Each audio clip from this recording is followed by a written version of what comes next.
good to have all of you. I would want to start off with you giving us another aspect of what hasn't been said here. So what goes into your normal workflow, and then how important data is in your normal workflow, like depending on your various capacities you are occupying. So I will start from home. Yeah, I'll start from home. Mr. Ines. All right, so since you are starting from home, I want to welcome those who have come home. All right, so because I lecture, most of the times I have to deal with my students, and I'm always looking for data wherever I can, which is meaningful to what I'm teaching, you know. So basically, that's what I'm doing. I'm reaching out to people who can give me data which can make sense to my students. For example, I've had industry experts from EcoBank who came to had a lecture for my students, right? And then I was like, is it possible that you guys can give me some part of your data transactions which you are dealing with? And they are like, nah, you know, because I mean, that's a bank, right? So in that aspect, no, you cannot get such that kind of data. But then, of course, the ones which are online, I'm able to get those ones, and we are able to work with them, especially in our programming classes. So basically, that's how I relate with data on a normal basis as a lecturer. Okay, thank you. Next, Abigail. Thank you. So on the other hand, we work with satellite imagery. Okay. We have the resources to gather them.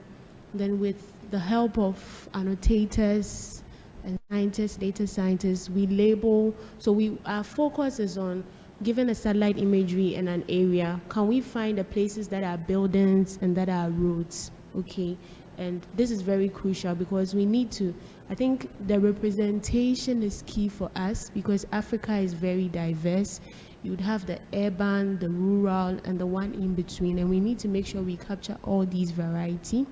And that could be challenging, but that is where data, that is how we relate to data on a day-to-day basis in our work. Should I repeat everything or we're good to go? Maybe the next one. Okay, so I was saying I work with, our focus is on mapping the environment in Africa. Okay, so initially we realized there was a huge gap in Google Maps in Africa, and that was because most of the models they used, okay, I see the difference now, thank you. Most of the models they used were trained on data sets from the European countries, and that is not able to transfer well into the patterns, the diversity of our buildings and our settlements here. So the challenge for us, my team, was to gather a data set that is representative of the diversity. And we are still like, you start and it never ends because you have to give yourself feedback constantly. Are we really capturing the different groups of urban and rural, the desert areas and then the forest areas? Are we rightly capturing buildings as they are? Or sometimes we see long tracks as buildings.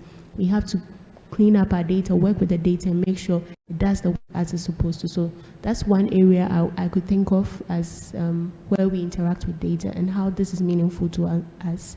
The representativeness is very important to us. Okay, representativeness. Okay, Neil, side. Is this mic working? All right. Do I have green light? Yeah. All right, great.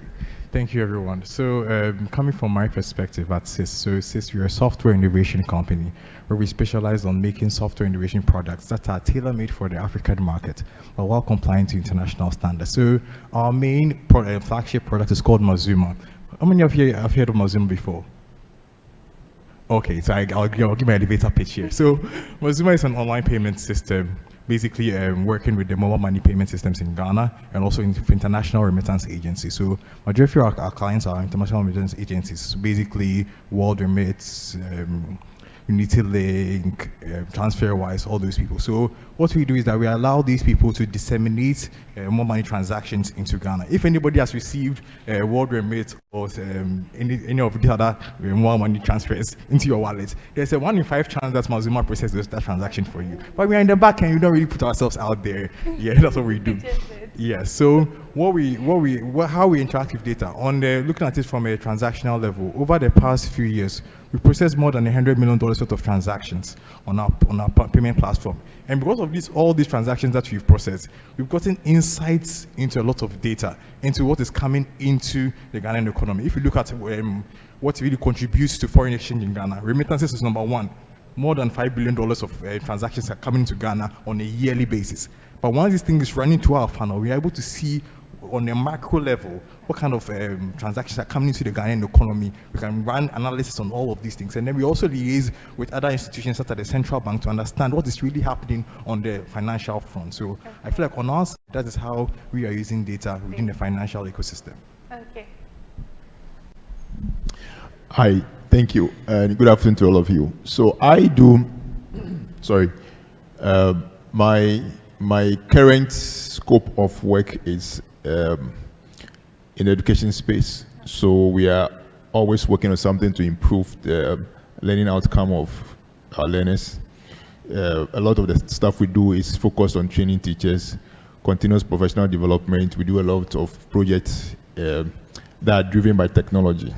So as you mentioned in my profile, currently we are doing some work digitizing the secondary school curriculum of Ghana and making it machine readable.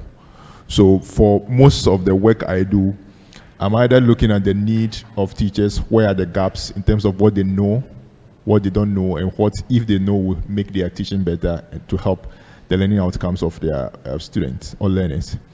And then on the project side, we are either looking around to see where there are gaps in the education space to create projects, look for partners to execute the project, and then when we get them, we are looking for data to essentially make those projects come alive.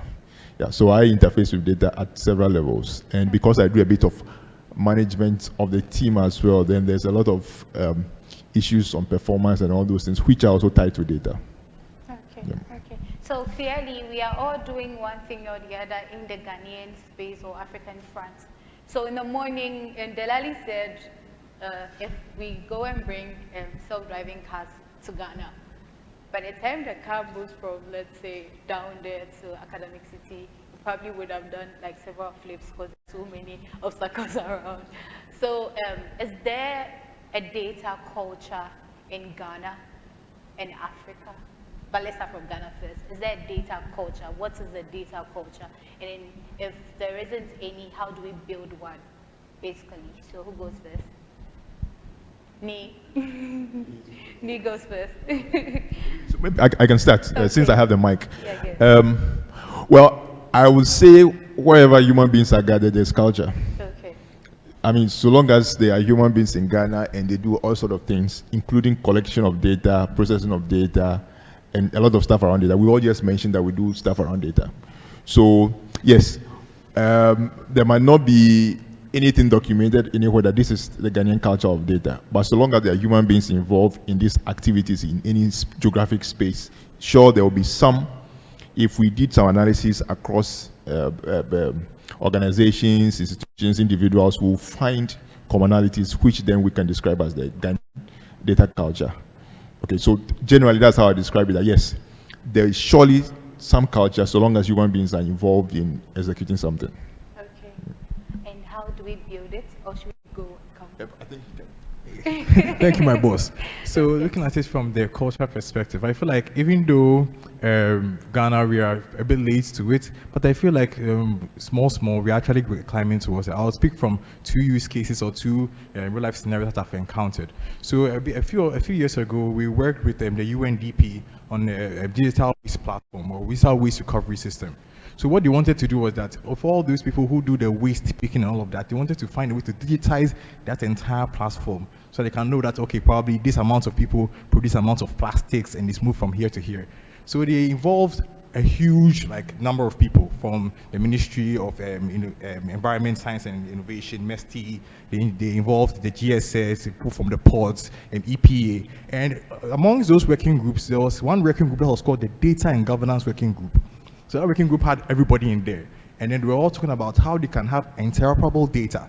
So data coming from the Ghana Statistical Services, how can they input that same data into what's going to the EPA? And how can they also bring that into MESTI so that they can bring about the right policies to be done? That's coming to data-driven policy making. So I feel like on the national level, they are opening their eyes to the fact that we need to now run the government with data-driven decisions. So that is one aspect. In the other aspect, we're also working on something called the National AI Strategy, whereby they're trying to inculcate artificial intelligence into the long-term digitization of the government. In that case, there's also a data governance side that you are trying to, that is being spearheaded by the Data Protection Commission. So they are also saying that, okay, with all the people who are, before the whole Ghana card thing happened, if you are with, if you have your driver's license data is not interoperable with, let's say, SNIT, and your state is not interoperable with your Ghana passport. So different people send different IDs to the bank, and then the bank cannot even verify them from one single source. But now they're trying to sort of amalgamate and conglomerize all these things, all these data sources, so that in the end, when the government wants to run some form of analysis or analytics, they'll be able to get all these things together. So I feel like even though we are behind, we are putting in the right measures to make sure that we are at the forefront of a good data culture within our ecosystem. Okay. Yes. Okay, so I agree with Bonnie and Ernest, rightly said. I'll come from this perspective. The world we are in presents us with data, okay? So what we see is data, what we use is data, what we hear is data. And just as they are saying, if we want to draw certain patterns or information from this,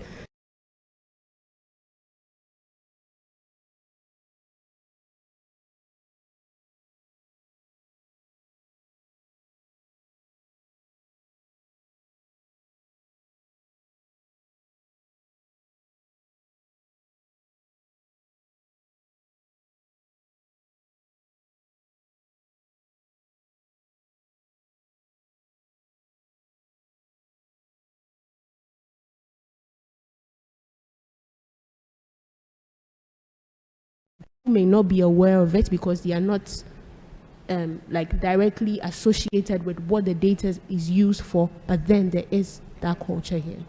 Okay. Yeah, so to add to that, yes, we have a data culture. Maybe we don't even know that we have a data culture. For example, if every month you try to document how much you spend, right? That's a data culture for yourself, right?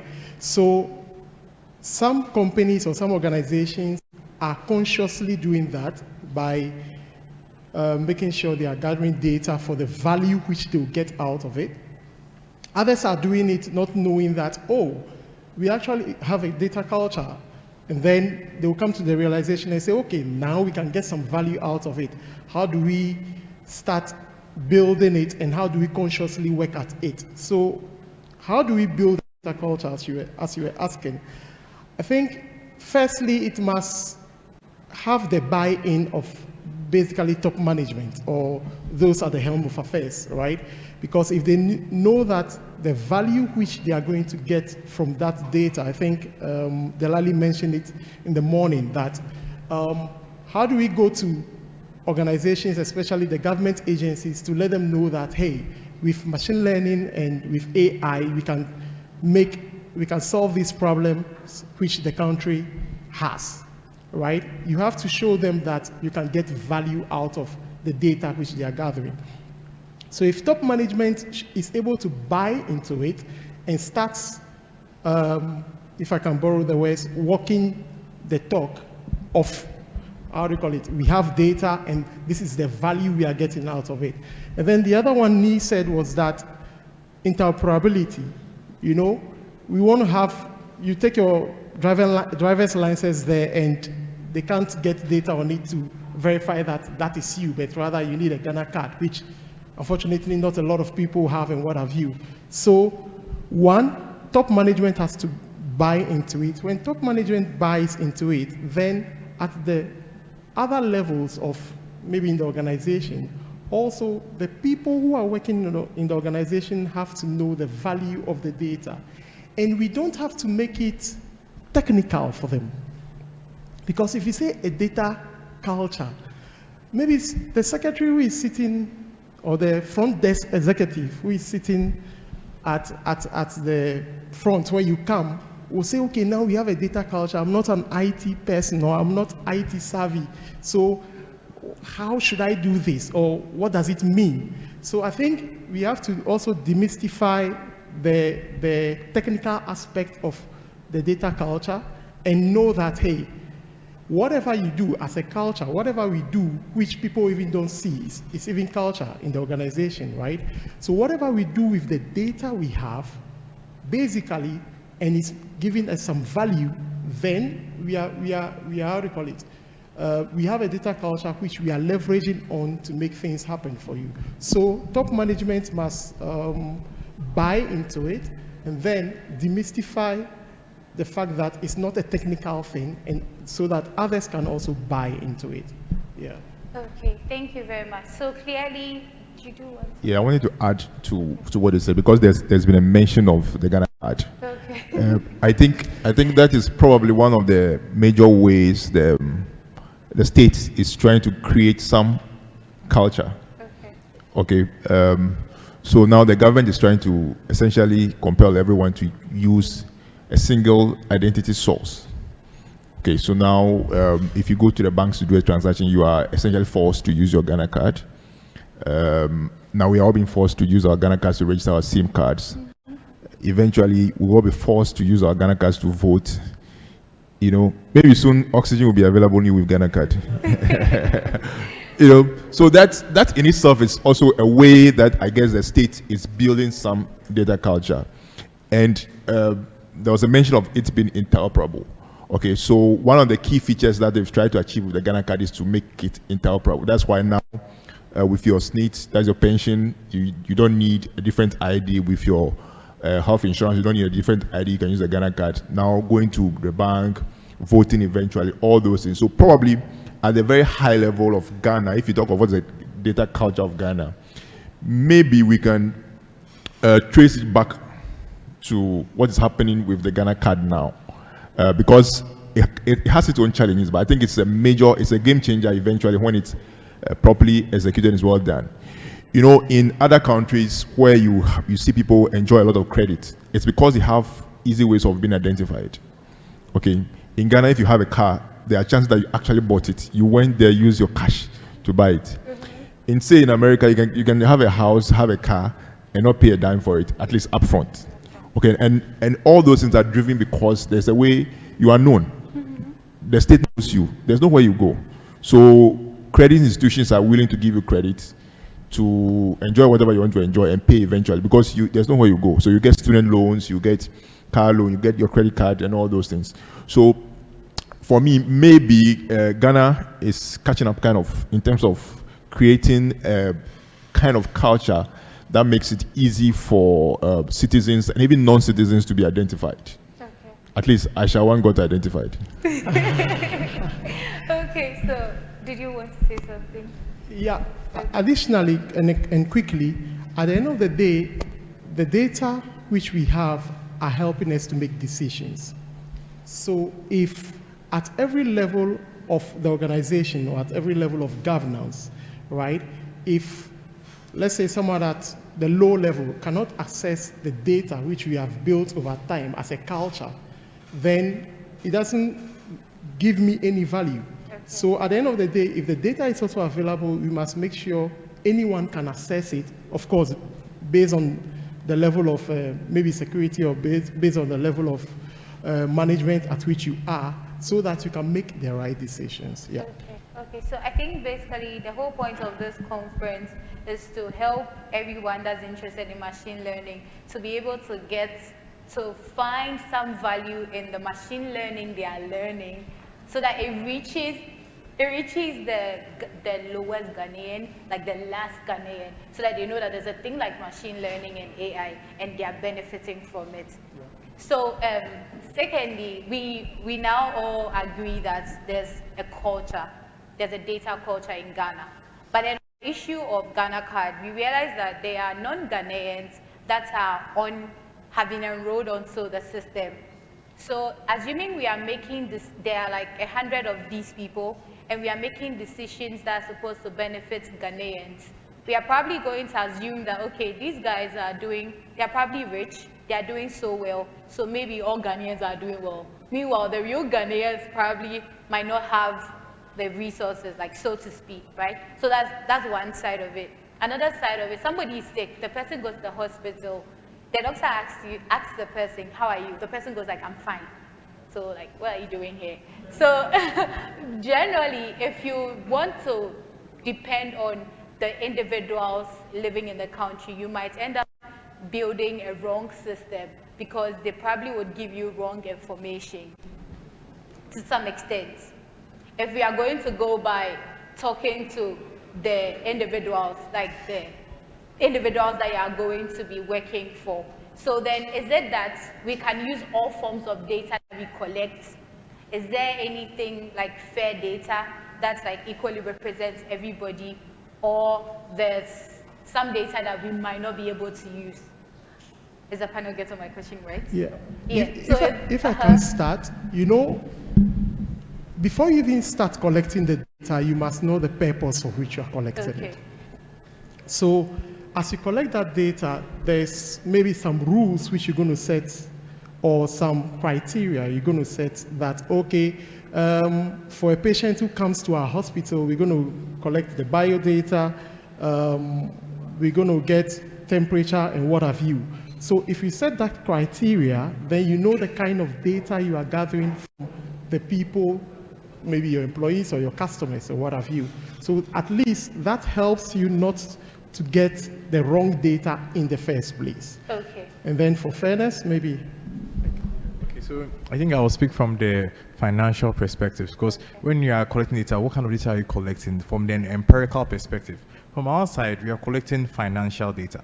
And from financial data, you can, if I know that maybe there may be 50 people living in maybe Accra Central are receiving probably 2,000 cedis worth of remittances into their wallets every time. They know that, okay, then this amount of people can afford to purchase this kind of services or within that front. So looking at it from the kind of data that you are getting, let's say if it is mortality rate data, from there you know that people cannot fake the babies they are giving birth to. You get it? Yes.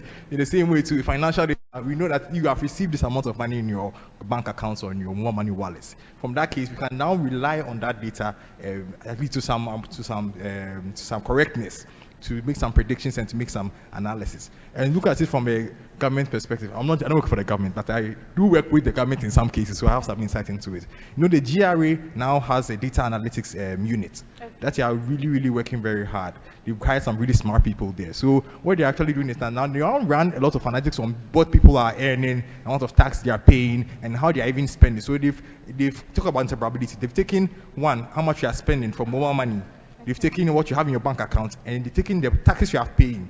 So this person, you are actually earning more and then you are paying less. And now they're now seeing how they can actually bring out all, that's why these e-levy things are now coming out to get it. So even, of course, data is good, but having this data from the right empirical sources will now enable the stakeholders, which is either government or local institutions, to make the right decisions within that case. So what are some of the ways that we could ensure that the data we are collecting is a fair data? Yeah, so I believe data is fair if it's accurate. Okay. Okay, so if whatever data you are collecting, if it's not accurate, it cannot be described to be fair. Okay. And I mean, we've been here since morning. I'm sure somebody has defined the acronym FAIR as an acronym in terms of data science. Have they? I'm sure it came up somewhere. Okay, so the word, okay, it's not label. So FAIR is what? F-A-I-R. So in terms of data, it's used as an acronym, the F to be findable, okay, the A to be accessible, the I for interoperable, to be interoperable, okay, and then let me leave the last alphabet. Who can guess the last alphabet? The panelists are out. So who can guess the last alphabet? So mention the first three. F for findable, A for accessible, I for interoperable, R for, yes, reusable. Okay. So in that definition, if data meets those criteria, so to say, then it's referred to as being fair. Okay, you can find it. It's accessible. It's interoperable, which has come up a lot in the context of Ghana Card and all those things. And then it's reliable, or it's reusable. Okay, so those are some of the general characteristics of data that's referred to as fair. Okay, so we're talking about fair data. So I want to shift the direction of this conversation a bit from what we are talking now to something that is more burgeoning. You all know about Web3, blockchain, decentralized storage systems. And we feel like these things are democratizing the way we interact with data on a day-to-day basis. We were talking about how we wanted to get data from EcoBank, and they were saying they're dragging their feet, boss, we can't give it to you, all of that, because of security reasons. But now you have the blockchain, you have Bitcoin, you have Ethereum, and these blockchains are distributed databases which run on a blockchain infrastructure. Hence, anybody can query these huge data stores and get information from them and use them openly, whatever they want. And then they've now opened a bigger front as well, which is something called IPFS. Who knows IPFS? So IPFS stands for Interplanetary File System. So where you can now store anything on the internet, on the blockchain, on a persistence basis. That means if maybe somebody blocks your server, or maybe some government censors you, that data is also available online for everybody to use. I feel like with the burgeoning phase of this blockchain and these Web3 interfaces, we are now open to access any form of data that you want, anyhow that you want to get it from, and then run any form of inferences on them. And they are very, very open. Currently, if you want to run, maybe you are doing your PhD thesis and you want to run some analysis on data, probably financial data, you would have to go to a bank, and the bank will not give it to you. Even though there are measures that you have to follow, anonymize the data, clean the data before you give it for test purposes. They don't do that. They don't want to do that because they feel like you go and sell it for something else. But now you have an open access to these decentralized technologies to have access to fair data because they are findable, they are reusable, they are interoperable because they are all based on industry best practices. So from my perspective, this is how I think we should start looking at it. Because if you are waiting for Ghana government to give you data, you will wait for a long time. Yep. Yes, a lot has been said, and I know that I was thinking about. So I'll start from this point of view. I believe, without following the acronym Annette shared, that we cannot have fair data because the data is generated from our interactions with the world.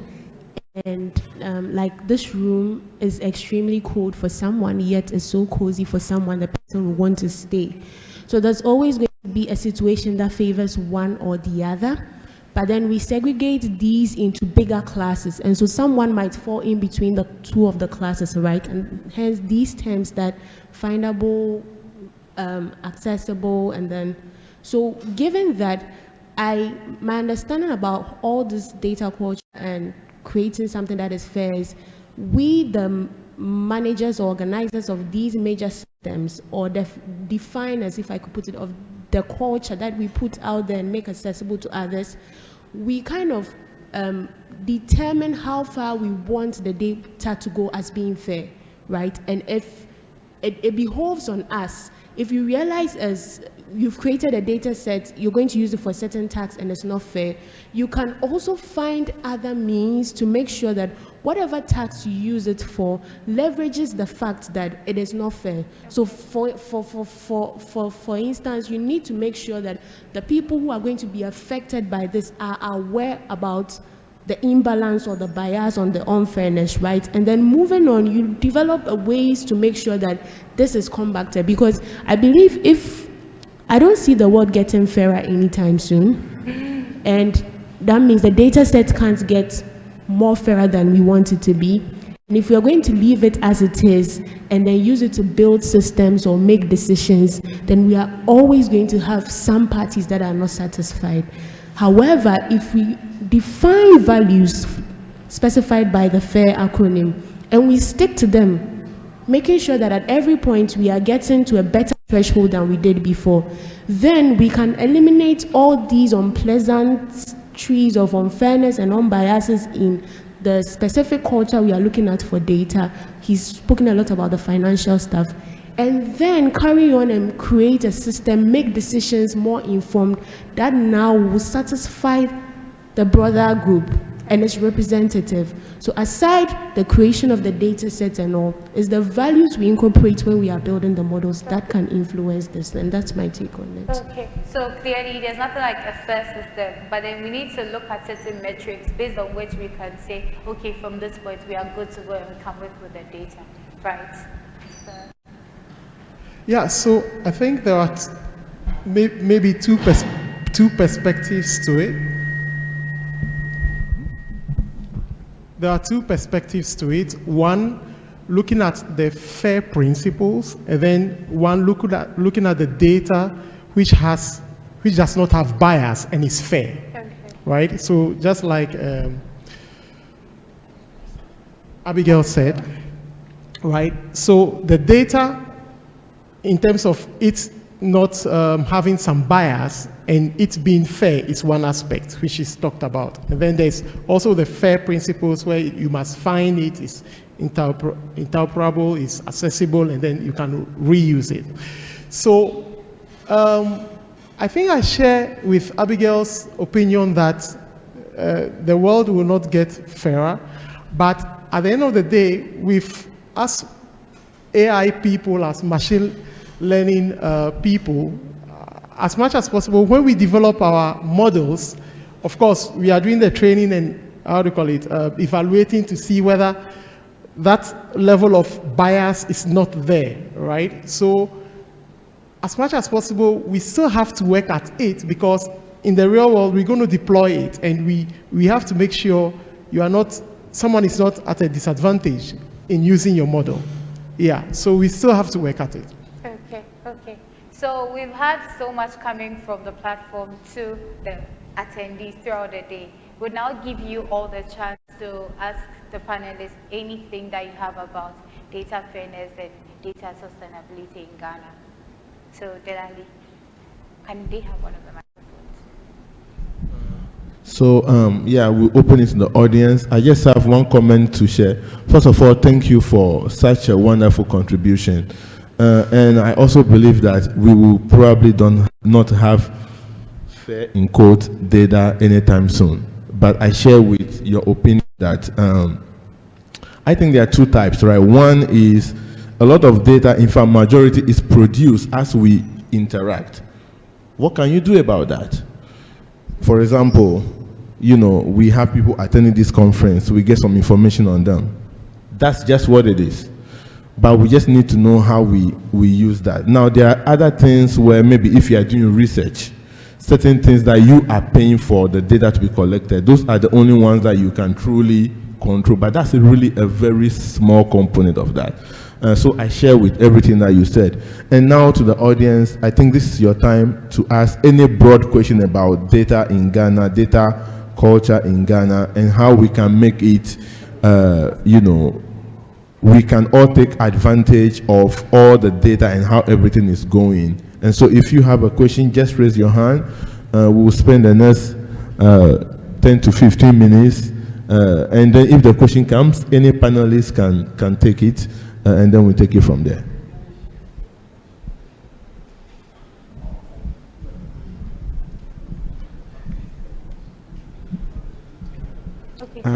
Hello, good evening. My name is Ezekiel. So my question is going to be on collaboration, sustainability, and objectivity of data.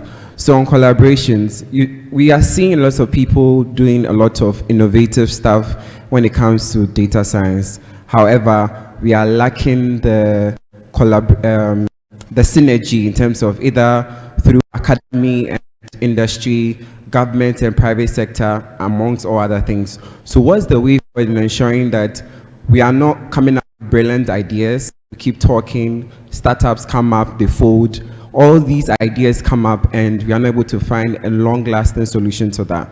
Second, on sustainability, what's the way forward in ensuring that, for example, the Ghana card, some time ago, we were told that we don't have a very good data, so we need to have a much representative database that will effectively help in our activities. 10 years to come in the future, another government will come and say that Ghana card is not viable. So we need to do another, collect another data again. And the cycle keeps continuing. So what's the way forward in ensuring that the data that we are getting now is sustainable, like the principle they are going to use is fair, that 50 years from now, the next generation can still be able to do that and not start from scratch. And finally, the objectivity of data. How are we able to ensure that in as much as we are getting objective data, we are able to make sure that in trying to use this data, we are very subjective to the context in which this data is going to be applied to assist or help individuals that need it. Thank you. As for this one, it's this question. Yeah, right. So we'll divide and conquer. So I'll take the collaborations part. So I think so far institutions both on the private and public side are seeing the benefits of collaboration, because one person can't do it all, and then we all have different fields of specialization. So I'm seeing both on the private side and the public side as well. The public, this government, they are trying to quote unquote partner with a lot more private sector people to make sure that these synergies are being done well. I've made an example of about the national AI strategy, where it's not just about one entity, but they are collaborating with different ministries and different private people in the private sector group, even if they're communities as well. They are all trying to make sure that this thing works and it's also sustainable. For the sustainability side, it's always moving away from whoever is in charge. For example, with the national AI strategy, it's being championed by the Ministry of Communication and Digitization. So a question came up that, so if let's say we change government, what happens to this nice vision which we have all worked on towards? And they said, okay, hence they are setting up a different independent entity, which is the Office of National AI Policy. So that office is like it's not under the government, but it's an independent entity which has its own mandate to make sure that AI is being implemented the way it's supposed to be implemented. That's the only way I see that we can have a sustainable data culture within that perspective. So I think I've handled to. I'll give it to Abigail. Yeah, that was, yes, I'm not taking that. To add on to this, your question struck me in 50 years' time, right? See, there's going to be so much changes from now in 50 years' time. And if I'm not mistaken, please correct me if I'm wrong, the reusability, I think it's not just about using it as it is all the time, but then you could use it to make something else. I'm a food lover, so if I have an old stew, very old, I spice it up and I make some nice jollof, you wouldn't know, you see. So, sometimes it looks it's so political when about the Ghana, when they come in and they are doing all this. But there are instances where certain features or certain aspects of the data that was collected, that is being kept for a specific use, has evolved with the trends, with the new people, with the generation, with the information, with the needs that need to be met. They change. And for that reason, it needs to be improved upon. So if that happens, then we definitely need to make it better, but we don't have to start from scratch, right? That's my addition to what he said. I don't know if someone... Okay, I think you've almost everything has been said, but just so I'll add a little bit to that. So I think technology evolves, right? So take the Ghana card example again.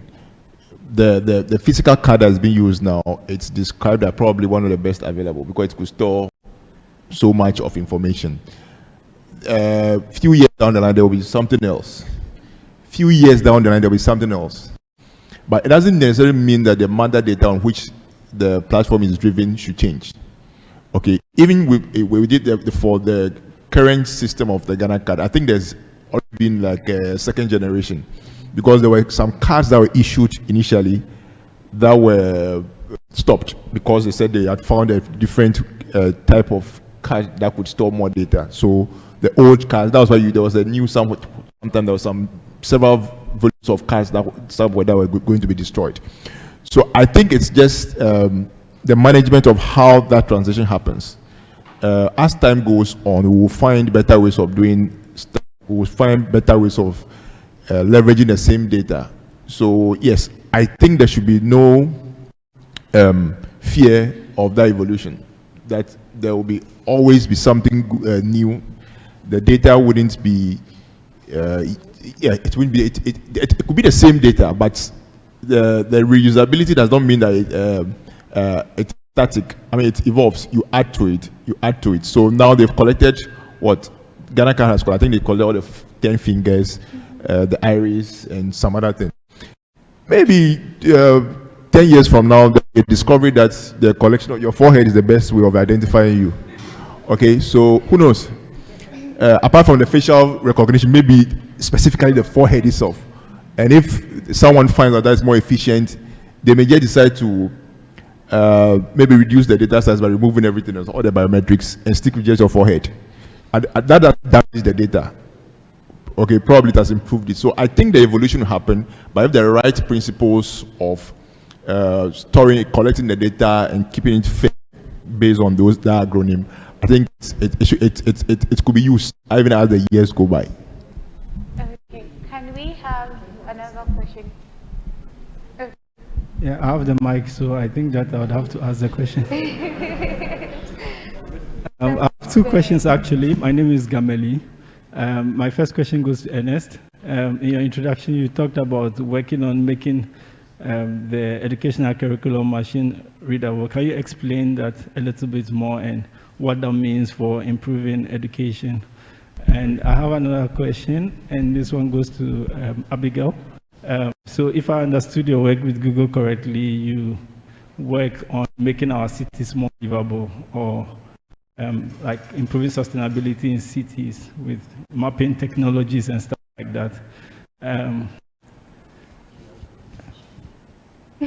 So, yeah, I was saying that it sounds to me like your work with Google has a lot to do with making our cities more livable because of your work with mapping and buildings and stuff like that.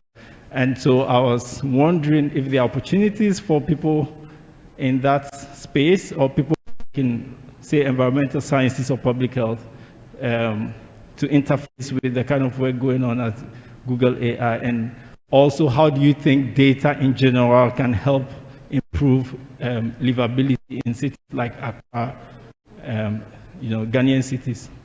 Okay. Okay, so I hope I understand the question to me. So you're referring to the project I said we were working on with Wikidata.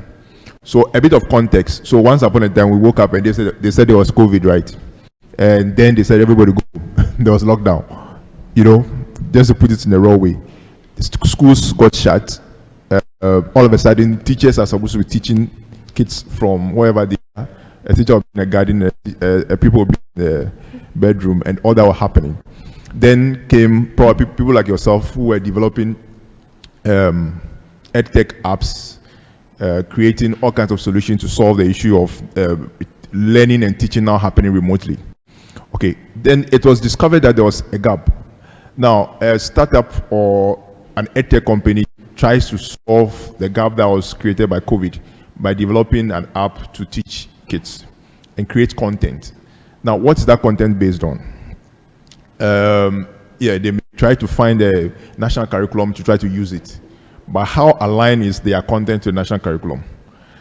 At the first place, the real issue is that the national curriculum is not available, at least in the digital world, or it's not machine readable. So whatever content you develop cannot be mapped to, set criteria or set elements in the curriculum or objectives in the curriculum for which we can see that your app that my child is using at home is actually teaching them what they're supposed to be learning if they were in the classroom with their teacher. Okay, so that's like the context of how the project was birthed. Okay, so the whole idea is to democratize the national curriculum to make sure it's available in a machine-readable format for people like ourselves to be able to build stuff on it. Okay, so that if you have some innovation around the SHS some content or something, you should not struggle, because what happens now is that you may have to go look around and then you may find some PDF. Okay, you may find some PDF. That's if you find one at all. Okay, but what we are trying to do now, piloting with Ghana, is to make the national curriculum digitally available, and eventually have more countries, so you can even do some analysis and even compare. If you pick a 6-year-old who is in the US and is probably transitioned to Ghana, and you want to see what in the Ghanaian school system or the curriculum should learn to be at the same level if they were still in the States. Okay, now you can't do that, but if we had that, what we are building now, it's still a pilot we are testing, trying to do with Ghana. If it's successful and we scale up, and hopefully sometime in the future, a lot of countries, or let's say all countries, have their curriculum digitized, then you can do that mapping. So you are 6-year-old, maybe even in the refugee situation, God forbid, but there's war in somewhere, some country, and you have to be a refugee in Ghana. You were in stage 6, term 2 or something, and now in Ghana. How do we make sure that you can continue if you are still in your old location? Okay, by finding ways of aligning your country's curriculum to your current country's curriculum, so that you can still achieve good learning outcomes. So that's the general concept of the project. I hope I've answered you.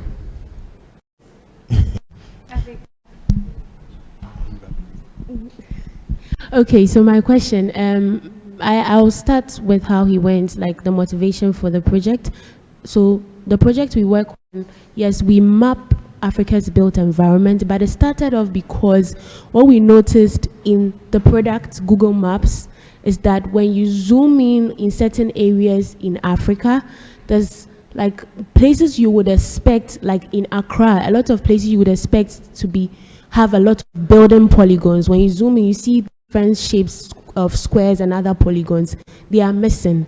And then the connections of roads were also gone, right?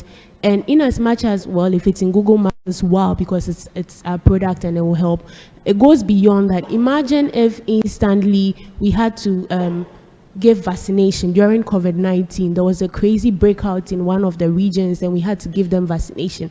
And then you are called and told, just give me an estimation of how many you need, I'll get it for you. We may not have that idea.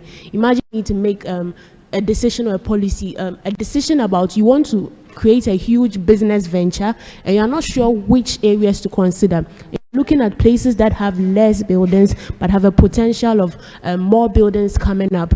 You need some of this information, and that is where the team came in to bridge the information gap. So the purpose wasn't to improve livability, I put it exactly, but more like bridge the gap and see what the potential use cases or the advantages will be to the community in terms of academic, in terms of the government, in terms of, because if I'm not mistaken, some of the information we have might be helping with digital address, could help with digital address systems, because our data sets, we open source the data set from what we built, and it comes with unique plus codes. Okay, so one can decide to use that to name certain areas that do not have names, and that is how it started. So moving on, it's out there, we are trying to make it better, but then we liaise with the teams that connect to us and try to give them more features that help the use cases that they want, but it's not focused on Ghana, if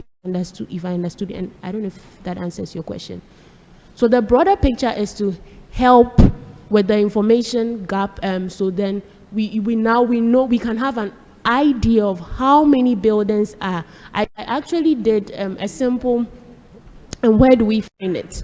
So when you zoom in to say academic city, you should have a building polygon here saying it is here on Google Maps.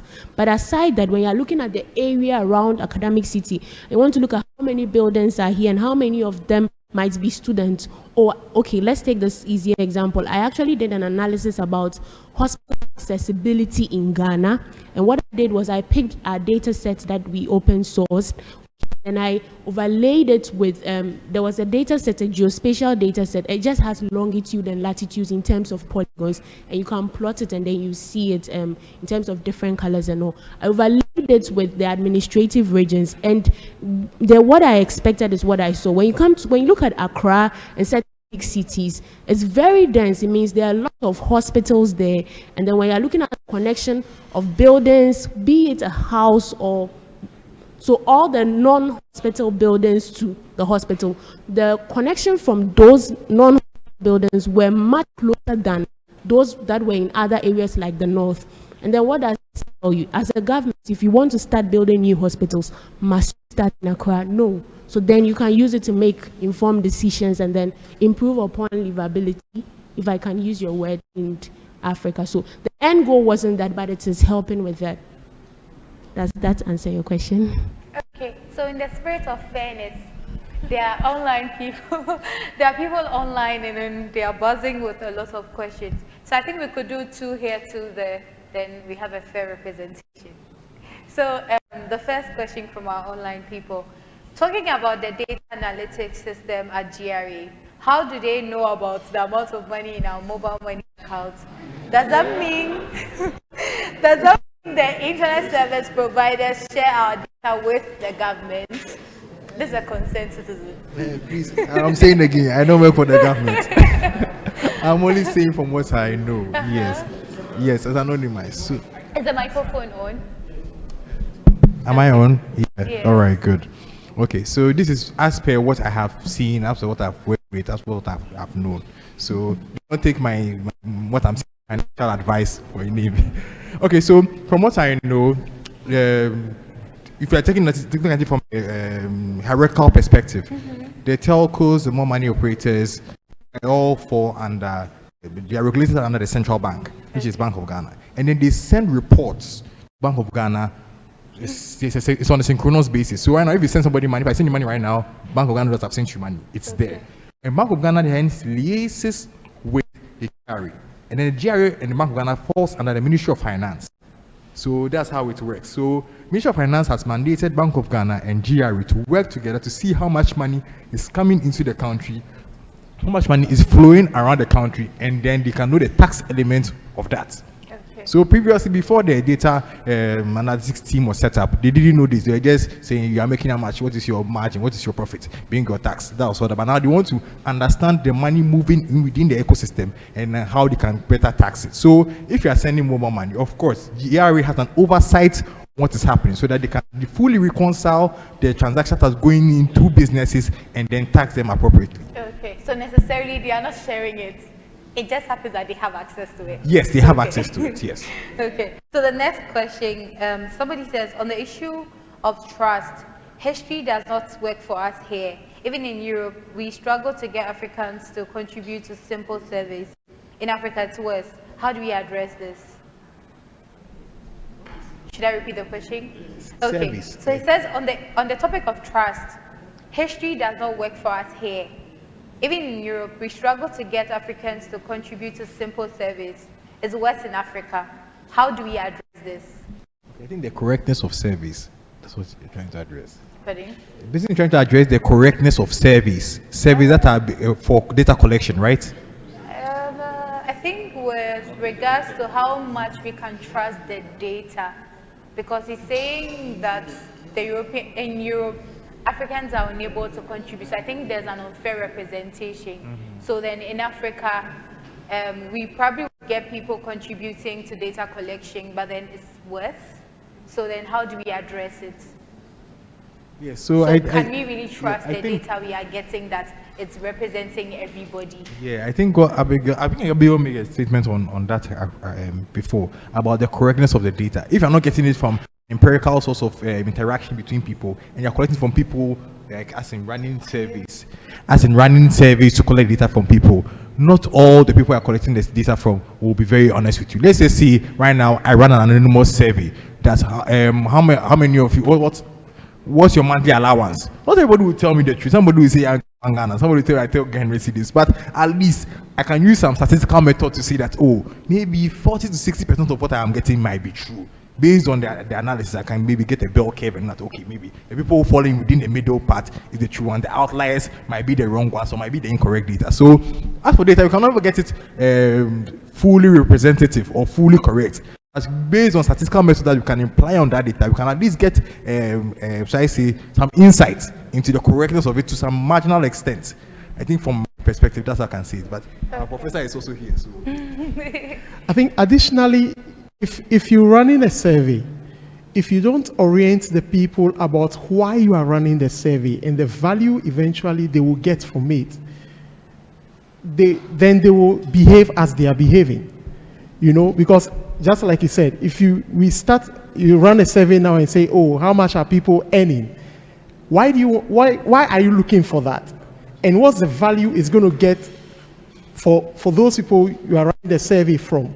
So I think sometimes it just has to do with the mindset. And also let the people know that, that's why when you are running surveys, they say, hey, don't write your name. At the end of each semester, what I do is that I tell my students, take a piece of paper, write your mind, anything you want to tell me about the whole semester on the paper, and I collect it. You are not to write it. And no, sincerely, I don't go, no, to be very frank with you.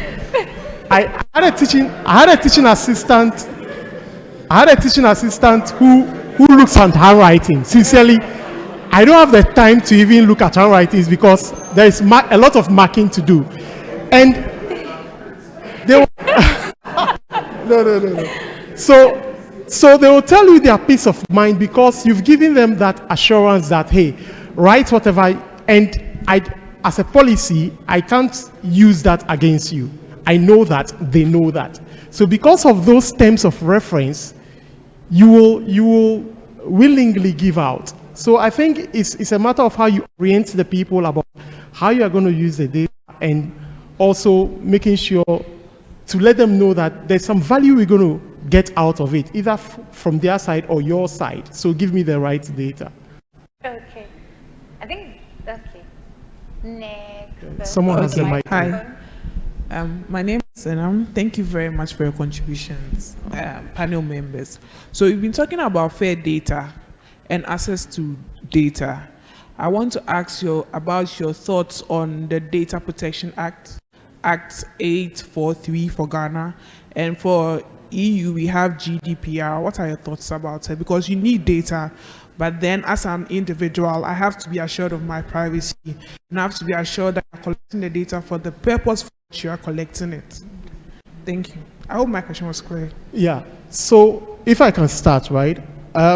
I know in Ghana we have some sort of data protection of its sort. I didn't know the number, so thanks for for mentioning it.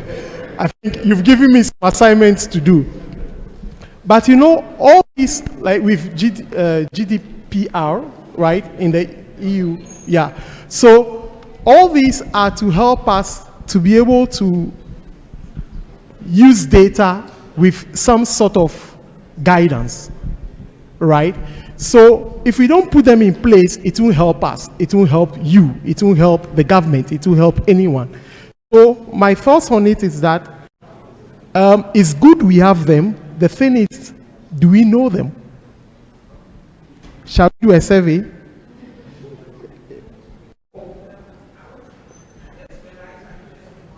Mm-hmm.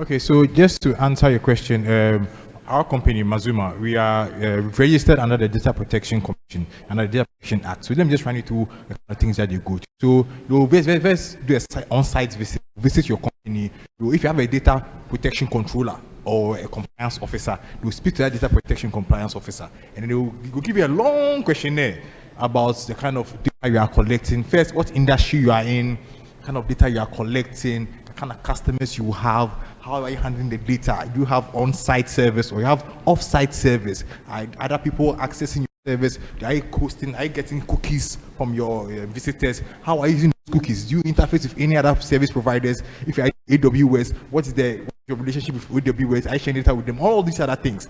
And then after they run all of that, then they'll do an assessment and they come back to you and they talk to your compliance officer and they let you know what kind of things to adhere to. I understand that there is something called the ISO 27001. So that's the international standardization for all financial companies in Ghana. So we have to follow all these things and they make sure that if you are a financial service provider, you have to comply with the ISO standards. And the ISO standards, of course, the data protection was more like a revision of the GDPR, the General Data Protection Act of the European Commission.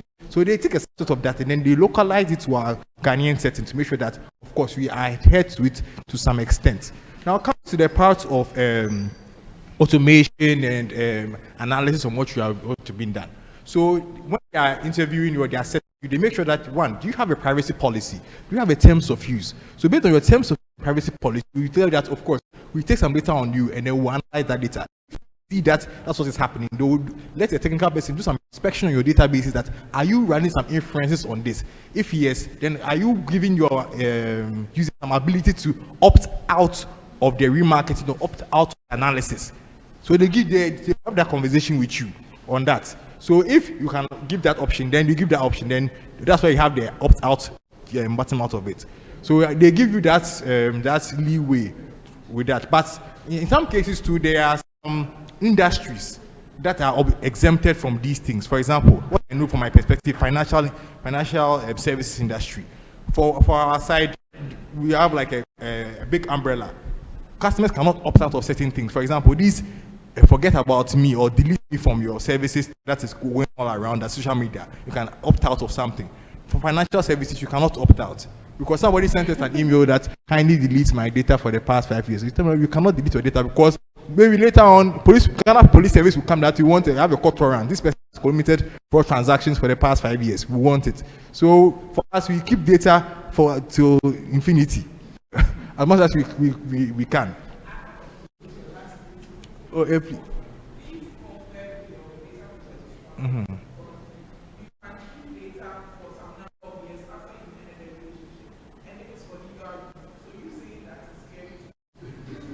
Oh, so you know there are different layers, and tiers to it.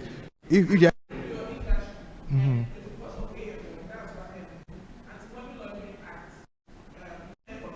Mm-hmm. Clap for her. Give me a round of applause. Round of applause.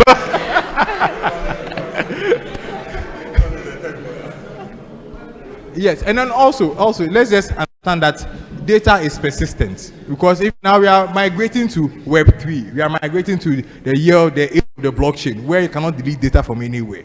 And now our company, we have migrated fully onto the blockchain. So any transaction that you run on our system is fully available on the blockchain. So even me, I cannot delete it. It's on the blockchain. It's decentralized.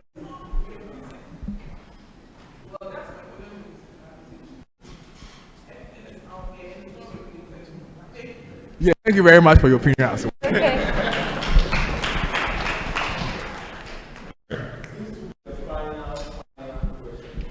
The last, okay. Can we have like 2 more from online? Because I heard they've been ignored the whole day. So, so I want to give them a chance to have most of their questions answered. So for want of time, then we have 2 more from online. Thank you. All right. So I think, is it Ni? Ni was encouraging collaboration.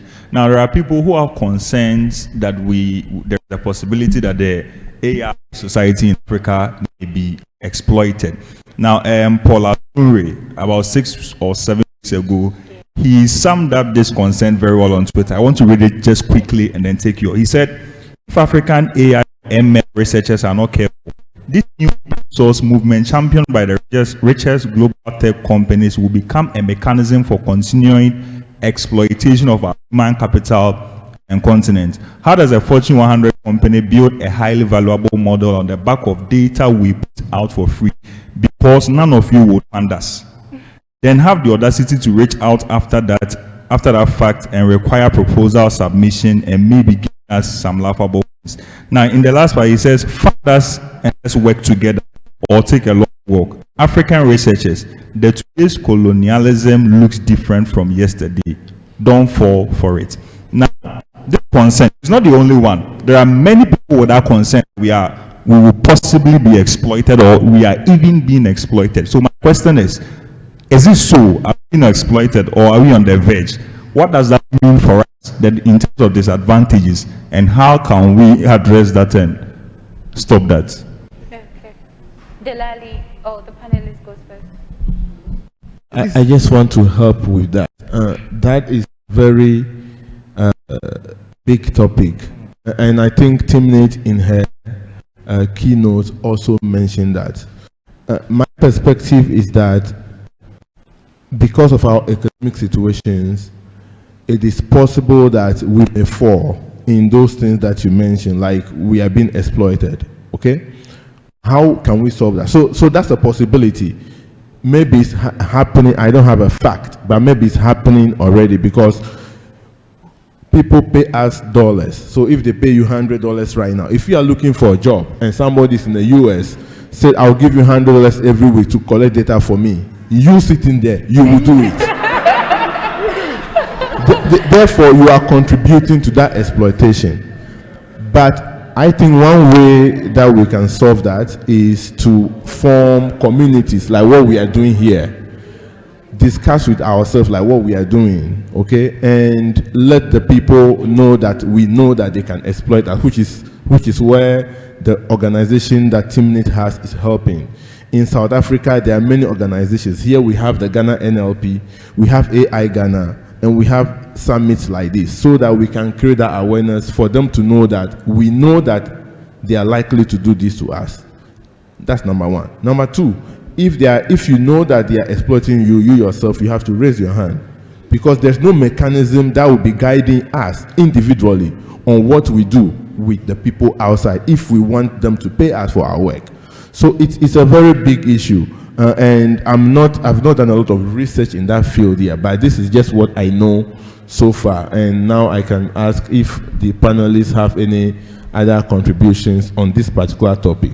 Yeah, I think I'll just make you have made very, very, very valid comments, which I really, really appreciate. And then in my position as from CIST, I'm also with the AI Ghana as well. So from the AI Ghana perspective, we always get these people reaching to us. Oh, we want to organize this conference with you, use our APIs, use our this or that and all of that. But then we also try to carefully evaluate these things, that what is in for the people who are going to use these services and what are they going to benefit. And then for every economic situation, let's not look at economic as in transactional, more like what value is coming in for me, what value you are going to get.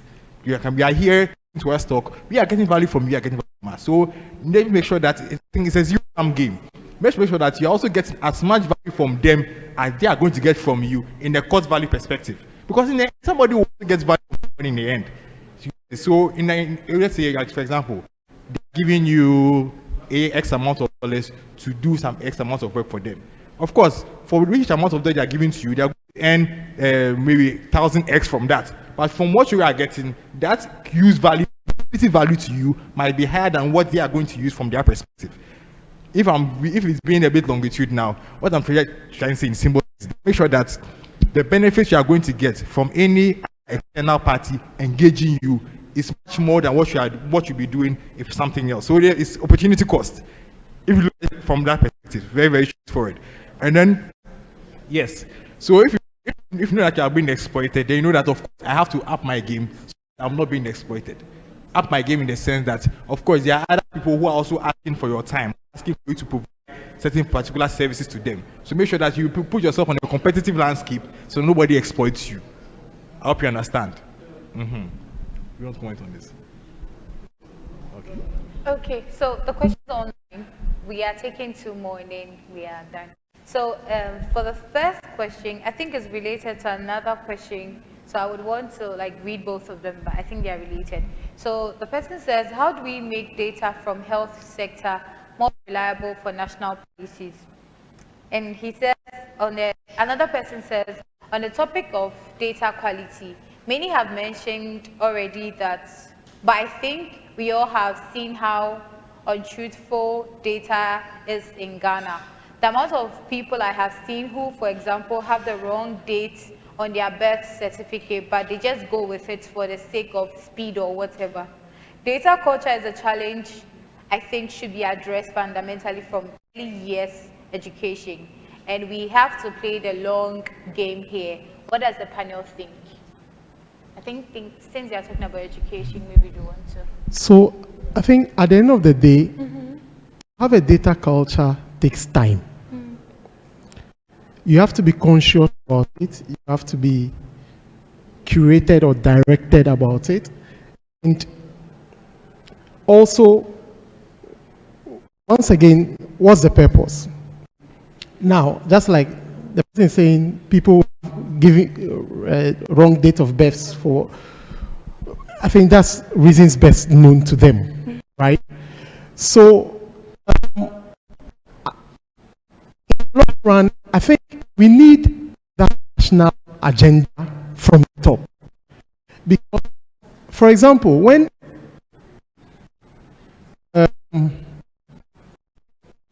Uber, for example, Ghana, and other related services started in Ghana, right?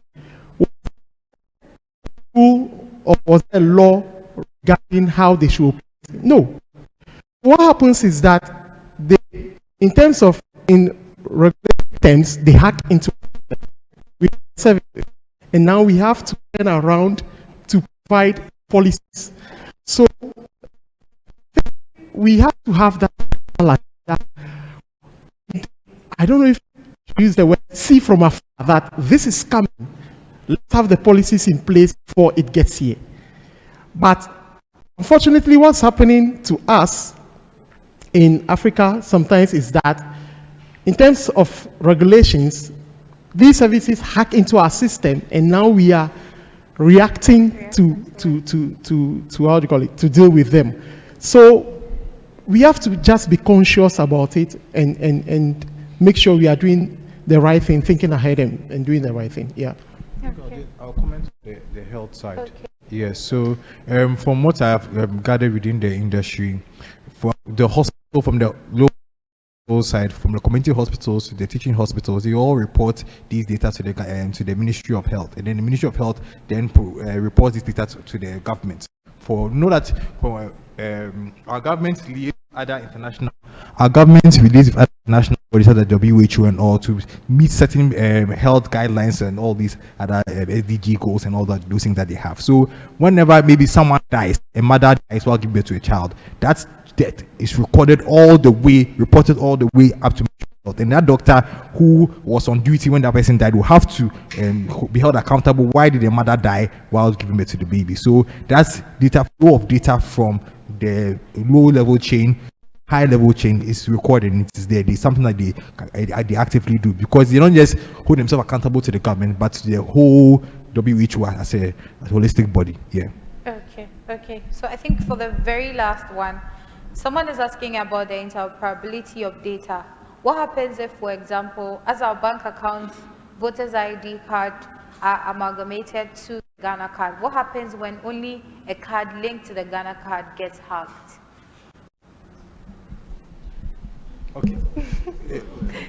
Can you repeat the question again? Okay, so about the interoperability of data, what happens if, for example, as our bank accounts, voters ID are amalgamated to the Ghana card? What happens when only a card linked to the Ghana card gets hacked? Okay, so what I'm perceiving is that, let's say, if one of the entities that has been linked to, let's say, one bank, one rural bank somewhere has been hacked, and that person has access to Ghana card. What happens to the rest? Yeah. So whenever you're talking about fairness, so in the accessibility part, we talk about authorization and levels of access. Okay. Yes. So for example, if a community, say a rural bank is accessing your Ghana card, they're accessing your Ghana card on the basis of verifiability, just to verify your name. So maybe my name is New Osign, then it just queries it and gives you my ID. That is it. Okay. So if the rural bank is hacked, the only compromise that will be held is on the verifiability side, not the entire database of things. Okay. Yes. And then when it comes to security, we have the tenets of confidentiality, integrity, and availability. You have to make sure that the data which is there, for example, the rural bank cannot edit your Ghana card details. They can only verify whether you are there. Only the people at the NIA, from what I know, can edit these details based on if the right authorization and approvals have been put in place to make sure that, because one guy cannot just edit it. It goes through levels of approval before those details are being edited. Okay. Yes. So just to answer the question again, there are levels of authorization and accessibility which are granted to certain institutions to make sure that their work or whatever functions that they are being done is being done appropriately and in the right manner. Okay, so nothing to be scared of. No, not yet. Okay. Okay, so I think thank you very much to our panelists. Okay. Lastly, I want to say something. I don't know if you saw the page which came up with Kara. Kara Agro AI. So I think one of the things we are not doing well as maybe Africans is not telling our success stories. Okay. So if I had not met Ni here, I wouldn't have known that he's been under the top 30 in Ghana, Forbes top 30. So we are not telling our success stories. And I know there are a lot of success stories among us here, right? So I think we also have to be conscious about that we have to put these success stories out there for people to know that, hey, things are working in Africa. We are able to make things happen, okay? And that we are capable of if I can borrow the word, managing our own affairs. Okay. So I came across this, that's Darlington's team with what they've done, right? So when we're talking about the FAIR principles, right? So the data the data set which they've made available, we can find it, okay? It's accessible, it's hopefully interoperable, and then we can reuse it. And that's a success story there for us, which we can look at, yeah. Okay. So thank you. Okay, any final words? The ladies first. So there's a lot of concern about safety, privacy, trust, fairness. For trust, I think from the end users and the creators of the data set, they need to be intentional about informing. You need to get their trust, right? So if you're able to do that, then you'll be able to get the quality features you want from those in terms of a survey. Those who give you the survey, they'll make sure they give you the right data set. So trust is not just you need to build it from both the creators or the organizers of the data set and those who actually give out information for the data set to be created. But what is of major concern to me is the fact that if we do not take this seriously, someone said that we have to start from the grassroots. My take is it has to be from both sides, because if we decide to leave it all to those in the realm of affairs, it could take forever. Okay. So from the grassroots, the young generation aware of our rights, what we can do, how we can contribute to creating the right amount of culture in terms of data. And then we also hope that as those in the realm of affairs are pushing to build this culture, they keep doing that, then we meet each other halfway, and then it will get to a better place. Then finally, the fairness that is around us can be easily transferred into the culture, the data set that we are the data culture that we are trying to build, such that so this is the fear, if we don't check it, the world may become a better place. We may be doing amazing things, yet because we've built a culture that is so bad and doesn't really represent what we believe in and what we do, even the changes, the small changes, they call something butterfly effect. A very small change can create a huge chaos. It will not be seen because we haven't been able to do this. And so let's just get a gist of this and then everyone put in their quota in making people aware that this is something we have to work at. That's what I was saying. Okay, thank you, Abigail. Me.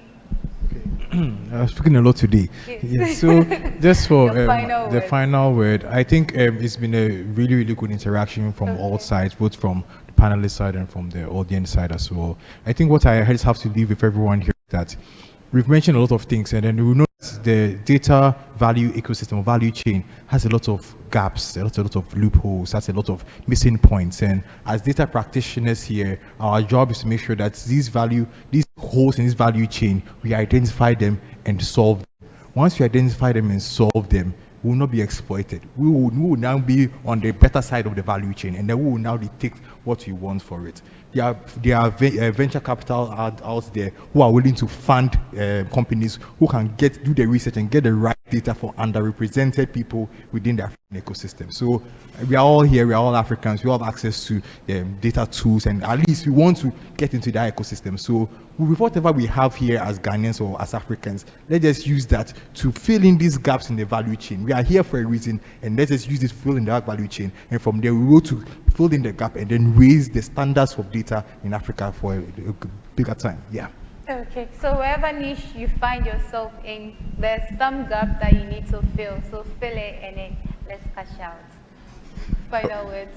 Okay, so my final words. I think so. We were discussing fairness, sustainability, and all those things. So what I want to encourage all of us here is to continue building communities like this. Because if I think in primary school where culture is defined as a way a group of people do live and do stuff, right? So if we as a community get very active and involved in the way data practice practice around data science happens, then we can shape the future. We can shape how the culture is built. Okay, it's a young audience, very vibrant. I think it will take us to build their culture. So my encouragement for all of us is to get involved, interface, learn a lot, be the ones building the tools, using the tools, collecting data, creating the insight with the tools that are available. I think now there are a lot of tools available. So for people like us, I think we are all younger. The younger you are, the more time you have available. You don't have kids that will be worrying you. So this is the time for us to wrangle with data, do a lot. Okay, so I want to encourage all of us to participate more, do more around data, and be the best at being AI practitioners, ML, and all the things we aspire to do. Okay, right. Exactly. Thank you very much. So finally, yes, we are coming back home. All right, so since you're at my home, I have the last words, right? I think it's been a wonderful discussion. I think let's continue to have these and make sure we get value out of everything we are doing here. And I'm not the organizers, but thanks for coming.